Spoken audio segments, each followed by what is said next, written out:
चलिए आज हम लोग शुरू करेंगे रेशियो एंड प्रोपोर्शन का टाइप 9। और टाइप 9 में क्या है कि आय और व्यय पर आधारित प्रश्न मिलेंगे इसमें आपको देखने को। तो हमारे चैप्टर का आज ये आखिरी टाइप है। तो ये टाइप पढ़ाने के बाद हम लोग ये चैप्टर खत्म करेंगे और इसके बाद अगला चैप्टर स्टार्ट होगा। तो जो भी भाई इस वीडियो में नए हैं, प्लेलिस्ट में जाके पिछली सारी वीडियो देखें और बहुत ही अच्छी वीडियो बनी है, आप लोग उसको देखिए। बिल्कुल बेसिक लेवल से बनाया हूं ताकि कमजोर से कमजोर विद्यार्थी भी समझ पाए चीज़ों को। तो ज़्यादा से ज़्यादा आप आइए और देखिए वीडियो को। और जो भी लोग सबसे बड़ी बात कि जो भी लोग मेरे चैनल को सब्सक्राइब नहीं किए हैं, फटाफट चैनल को आप लोग सब्सक्राइब कीजिए। और चलते हैं हम लोग अगले टाइप की तरफ। तो इसमें दे रखा है कि पी क्यू की आय 4:7 के अनुपात में है तथा उनके व्यय 3:7 में है। यदि पी 10,000 रुपये तथा क्यू 7,000 रुपये बचाता है तो पी की आय रुपए में होगी। ठीक है, इसमें पी और क्यू दो बंदे हैं, उनकी आय का अनुपात जो दे रखा है वो 4:7 है। ठीक, और उनके व्यय का जो अनुपात दे रखा है यानी खर्चे का वो 3:7 है। यदि P 10,000 रुपये तथा Q 7,000 रुपये बचाता हो तो P की आय क्या है। ठीक है, चलिए देखिए। तो जो इनकी आय का रेशियो दे रखा है, आय का रेशियो कितना है? आय का रेशियो 4:7 है। और व्यय का कितना है? व्यय का दे रखा है 3:7। और ये लोग बचा कितने पा रहे हैं? एक बचा रहा है 10,000 रुपये और एक बचा रहा है 7,000 रुपये। ठीक, अब देखिए, तो इसका इधर गुणा कर दीजिए और इसका इधर गुणा कर दीजिए। ठीक है, यानी 28 - 21। मेरी बात को आप समझ पा रहे हैं? अगर 28 - 21, फिर इसका एक बार इसमें गुणा कर दीजिए और इसमें गुणा कर दीजिए, अंतर निकाल दीजिए। ये यूनिट और ये अंतर बराबर होंगे। ठीक है, तो कितना हो जाएगा? 21,000 और 70,000। 70,000 में से 21,000 निकालेंगे तो कितना हो जाएगा? 49,000। ठीक है, 49,000। अब 28 में से अगर 21 निकालते हैं तो कितना हो जाएगा? 7 यूनिट। 7 यूनिट का जो ये जो यूनिटों का अंतर आया 7 यूनिट और ये जो रुपयों का अंतर आया 49,000, वो क्या है? बराबर है। यानी हम ये कह सकते हैं कि 7 यूनिट की वैल्यू कितना आ गई? 49,000 रुपये आ गई। तो 1 यूनिट की वैल्यू कितना आ जाएगी? 7,000 रुपये आ जाएगी। ठीक है, 1 यूनिट की वैल्यू 7,000। तो जब 1 यूनिट की वैल्यू हमको आ गई 7,000 रुपये, तो क्या पूछ रखा है? पूछा है कि पी की आय क्या होगी। तो पी का जो इनकम है वो कितना है? 4 यूनिट का है। यही तो है, पी का इनकम कितना है? 4 यूनिट का। तो जब 1 यूनिट बराबर 7,000 रुपये है तो 4 यूनिट बराबर कितना हो जाएगा? तो 7,000 × 4 यानी 28,000। 28,000। ठीक है, ऑप्शन नंबर ए। ठीक, ऑप्शन नंबर ए। जब भी दो लोगों के आय और व्यय का अनुपात दिया हो और उनका बचत अलग अलग दिया हो तो ये ट्रिक का हम इस्तेमाल करेंगे। ठीक है, तिर्यक गुणा इसमें कर दीजिए सबसे पहले। ठीक है, और उनका अंतर निकाल दीजिए, वो आपकी यूनिट का अंतर आ जाएगा। ठीक है, यानी 7 × 4 = 28 - 21, 7 यूनिट का अंतर हो गया उनका। ठीक, अब रुपयों का जब आप अंतर निकालेंगे तो एक बार इधर गुणा कर दीजिए और एक बार इधर, और दोनों का अंतर, तो जो राशि बड़ी होगी उसमें से घटा देंगे। यानी 10 7 70,000 और 7 3 21,000। 70,000 में से 21,000 घटाएंगे तो 49,000। यानी जो यूनिट का अंतर आया वो और जो रुपयों का अंतर आया वो दोनों क्या होंगे? आपस में बराबर होंगे। यानी 7 यूनिट की वैल्यू 49,000, 1 यूनिट की वैल्यू 7,000। तो 4 यूनिट की वैल्यू, पी का मान पूछ रखा है और पी का मान यूनिट में कितना है? 4 यूनिट। आय पूछा है पी की, तो पी की आय कितना है? 4 यूनिट दिया हुआ। तो 4 यूनिट की वैल्यू, अगर 1 यूनिट की वैल्यू 7,000 है तो 4 यूनिट की कितना हो जाएगी? 28,000। यानी उसका वेतन क्या है? 28,000 रुपये है। Option number A. चलते हैं हम अगले प्रश्न की तरफ।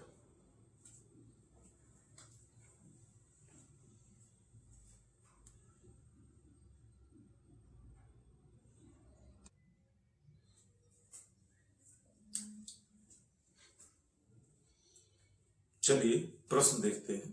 प्रश्न में दिया हुआ है कि दो कर्मचारियों की आय का अनुपात जो है 7:4 है।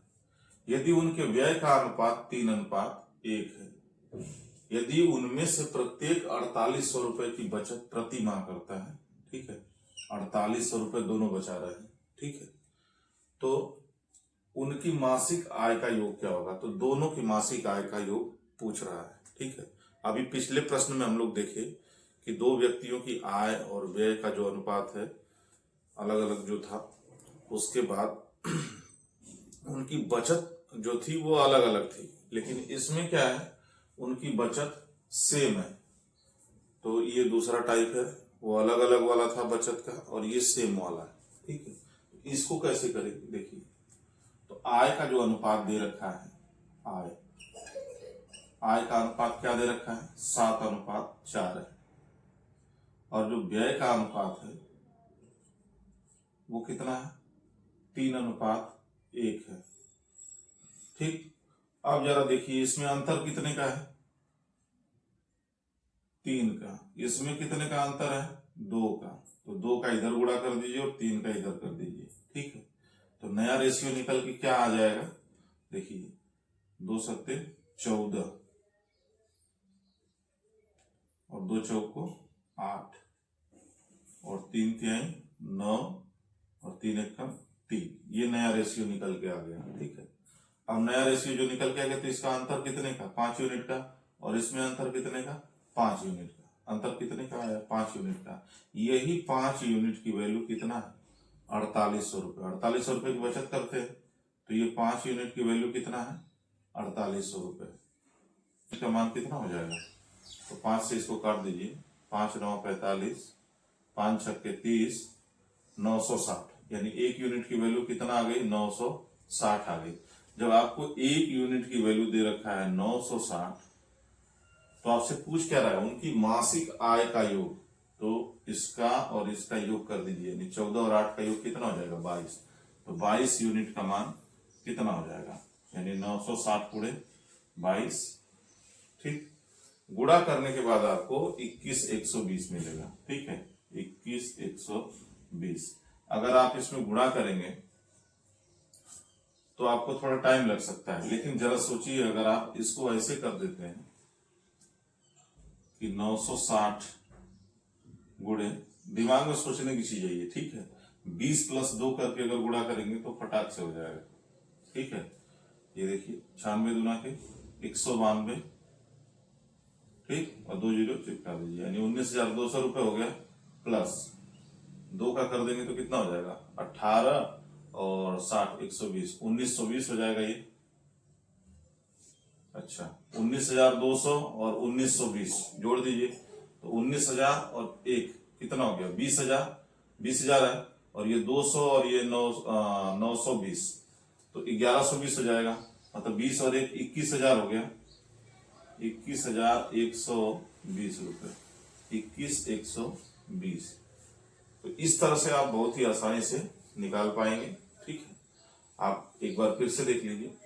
बोल रहा है कि दो कर्मचारियों की आय का अनुपात 7:4 है। आय का अनुपात हमने लिख लिया 7:4, और उनके व्यय का अनुपात 3:1 है, लिख लिया हमने, ठीक है। अब इन दोनों का अंतर निकाल दीजिए। 7 और 4 का अंतर कितना? 3। 3 और 1 का अंतर कितना? 2। निकालने के बाद इसका गुणा कर दीजिए तो 2 सत्ते 14 और 2 चौको 8। 3 का कर दिए, 3 3 के 9 और 3 एकम 3। अब इनमें अंतर कितना हो गया? 14 और 9 का अंतर 5 और 8 और 3 का अंतर 5। तो जो ये अंतर है 5 यूनिट का, वो 4800 रुपए के बराबर है। यानी ये बचत का अंतर इनका आएगा, ठीक है। आय में से जब आप व्यय को निकाल देंगे, आय में से जब आप व्यय को निकाल देंगे तो बचेगा क्या आपका? बचत ही तो आएगा ना। तो वही बचत का यूनिट वो किसके बराबर होगा? 4800 रुपए की। तो यानी 5 यूनिट की वैल्यू जब 4800 हो गई तो 1 यूनिट की वैल्यू 960। तो जब 1 यूनिट की वैल्यू 960, तो उनके वेतन का योग पूछ रहा है दोनों के। तो ये रहा इन दोनों का वेतन 14 यूनिट और 8 यूनिट। तो 14 यूनिट और 8 यूनिट कितना यूनिट हो गया? 22 यूनिट। तो 22 यूनिट की वैल्यू कितना हो जाएगी? 960 गुणे 22, ठीक है। तो 22 यूनिट की वैल्यू जब आप निकालेंगे इसको गुणा करके तो 21,120 रुपए आएगा। गुणा करने का भी तरीका मैंने आसानी से बता दिया आपको कि अगर आप एग्जाम में हैं तो थोड़ा उस तरीके से सोचिए कि जिससे आप आसानी तरीके से जल्दी कर पाए। ठीक है, तो चलिए अब हम लोग चलते हैं अगले प्रश्न की तरफ। चलिए प्रश्न देखते हैं। प्रश्न दिया है कि एक परिवार की आय एवं व्यय का अनुपात, एक मिनट, चालू है कि नहीं, चालू है नहीं है, ठीक।